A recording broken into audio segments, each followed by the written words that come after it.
Pemerintah Iran mengonfirmasi Kepala Keamanan Ali Larijani tewas dalam serangan Israel pada Selasa.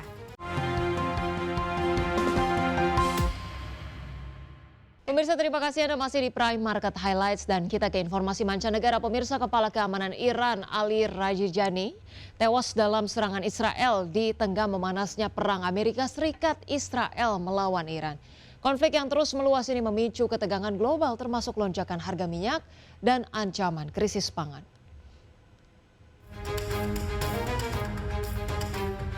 Pemerintah Iran mengonfirmasi Kepala Keamanan Ali Larijani tewas dalam serangan Israel pada Selasa.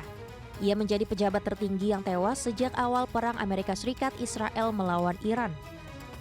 Dewan Keamanan Nasional tertinggi Iran menyebut putra Larijani dan wakilnya Ali Reza Bayat juga tewas dalam serangan pada Senin malam. Larijani dikenal sebagai tokoh berpengaruh dan dekat dengan Ayatollah Ali Khamenei serta putranya Mujtaba Khamenei. Ia memiliki reputasi menjaga hubungan pragmatis dengan berbagai pihak.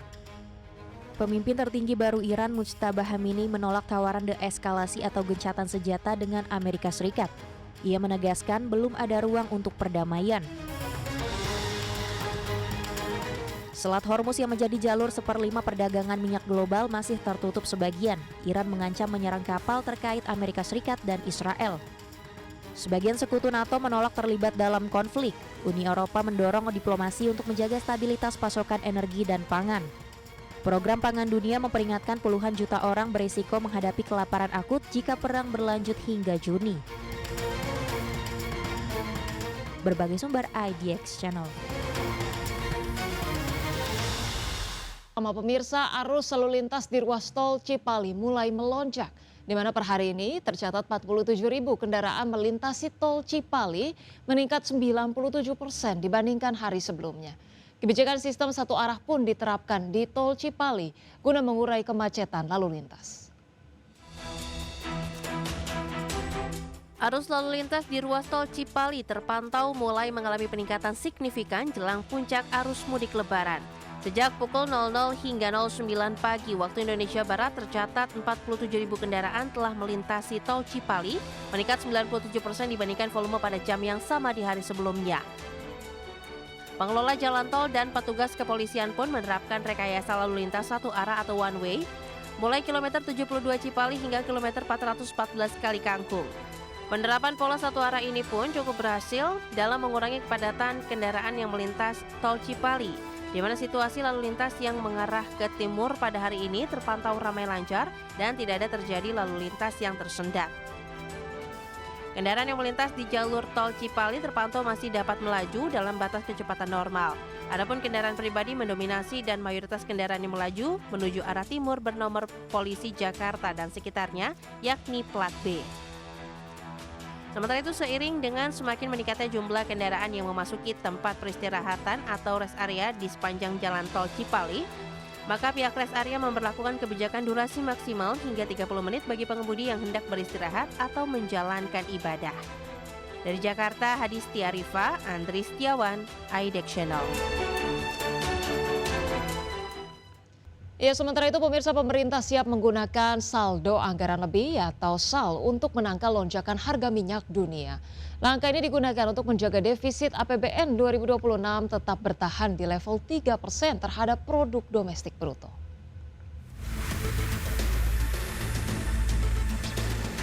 Pergerakan harga minyak mentah dunia terus berfluktuasi seiring dengan masih memanasnya perang di kawasan Timur Tengah dan pembatasan aktivitas pelayaran internasional di Selat Hormuz. Minyak jenis Brent untuk kontrak pengiriman bulan Mei 2026 kembali menembus level $100 Amerika Serikat per barrel, tepatnya di 103,54 dolar Amerika Serikat per barrel. Sedangkan harga minyak West Texas Intermediate atau WTI masih bertahan di 96,18 dolar Amerika Serikat per barrel. Dan menyikapi perkembangan kondisi geopolitik dan geoekonomi serta kenaikan harga minyak dunia, Kementerian Keuangan menyatakan siap untuk menggunakan saldo anggaran lebih atau SAL. Strategi ini guna menjaga dan mempertahankan level defisit anggaran pendapatan dan belanja negara APBN tetap berada di angka 3% terhadap produk domestik bruto. Menteri Keuangan Purbaya Yudhistha Dewa seperti dikutip media mengatakan berdasarkan skenario moderat dari beberapa skenario yang telah disampaikan Menteri Koordinator Bidang Perekonomian Erlangga Hartarto pekan lalu, Harga minyak mentah Indonesia atau Indonesia Crude Price atau ICP diproyeksikan di level 97 per barrel dan kurs rupiah 17.300 per dolar Amerika Serikat.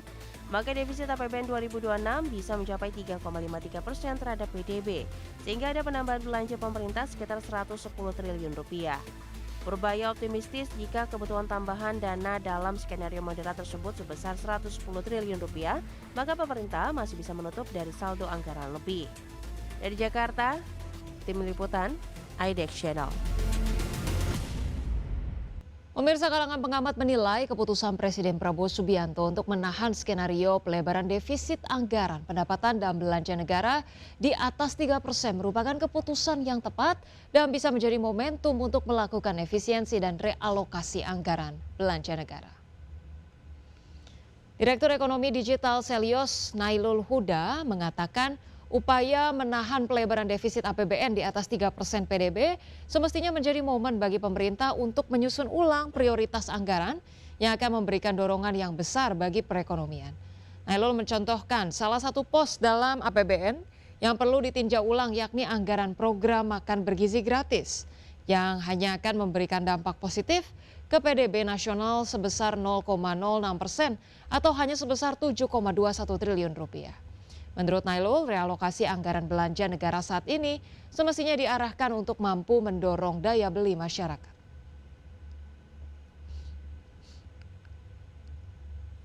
Nah, kita harap sebenarnya dari sisi pemerintah itu membuat prioritas anggaran yang memang berimpact besar terhadap perekonomian. Kita tahu, kita menghitung lah untuk dampak dari MBG ini itu cukup kecil, 0,06% dibandingkan dengan GDP nominal. Itu sangat kecil sekali. Kemarin untuk yang dari BRIN itu juga menyebutkan hal yang serupa, bahwa dari 335T anggaran yang digelontorkan tahun 2026 itu hanya bisa menimbulkan multiplier effect ke GDP itu sekitar 14 triliun. Itu sangat rendah sekali. Makanya inilah yang kita soroti bahwa harus ada prioritas anggaran yang memang mendongkrak daya. Pemirsa, Perdana Menteri Israel Benjamin Netanyahu merespon rumor kematian dirinya melalui unggahan video singkat di media sosial.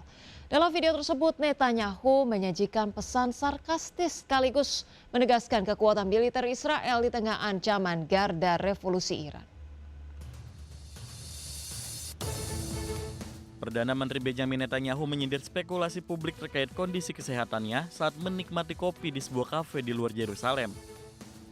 Netanyahu juga mematahkan rumor penggunaan teknologi AI pada pidato sebelumnya dengan meminta warga menghitung jumlah jarinya di depan kamera. Di tengah rumor tersebut, Netanyahu menegaskan bahwa pasukannya terus melakukan serangan keras terhadap Iran dan Lebanon. Dirinya juga meminta warga untuk tetap mematuhi instruksi keselamatan serta mengaku mendapat kekuatan dari ketahanan rakyat dan militer Israel. Sebelumnya, Korps Garda Revolusi Iran atau IRGC mengeluarkan ancaman untuk membunuh Netanyahu saat perang memasuki minggu ketiga. Ancaman tersebut disampaikan melalui media resmi IRNA yang menyebut akan terus mengejar pemimpin Israel tersebut selama konflik berlangsung. Jakarta, Tim Liputan IDX Channel.